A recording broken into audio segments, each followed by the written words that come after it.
सबको मालूम है कि कोरोना वायरस की वबा इस वक्त पाकिस्तान समेत पूरी दुनिया भर में फैल चुकी हुई है और मुख्तलिफ लोग जो है अपनी मदद आपके तहत लोगों की खिदमत जो है वो सर अंजाम दे रहे हैं। तो मुस्लिम स्टूडेंट फेडरेशन ने भी आज ये जो है एक स्टेप उठाया है जिनमें कि हम लोगों ने आलू और प्याज के जो है वो बैग पैक कराए हैं जो कि हम मुस्तहिक लोगों में इंशाल्लाह तकसीम करेंगे और उसका कोई फ़ोटो सेशन वगैरह नहीं है। तो आज मुस्लिम स्टूडेंट फेडरेशन की तमाम टीम यहाँ पे मौजूद है। तो हम लोगों ने एक स्टेप उठाया इंशाल्लाह ताला आज इसकी शुरुआत है और आगे आप देखेंगे कि इससे मज़ीद हम जो है ज़्यादा क्वान्टिटी में काम करेंगे। मुस्लिम स्टूडेंट फेडरेशन की तरफ से हमें किट्स भी मिल रही हैं वो हम डॉक्टर्स को प्रोवाइड करेंगे तो इंशाल्लाह वो भी आप देखेंगे।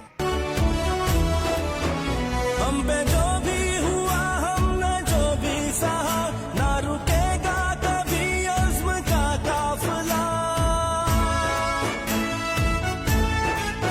तेरी अज़मत तेरी दिलकशी की कसम, तेरी अज़मत तेरी दिलकशी की कसम, तेरी रातों को सुबह बनाएंगे हम। तेरी अज़मत तेरी दिलकशी की कसम, तेरी रातों को सुबह बनाएंगे हम। तुमने जब भी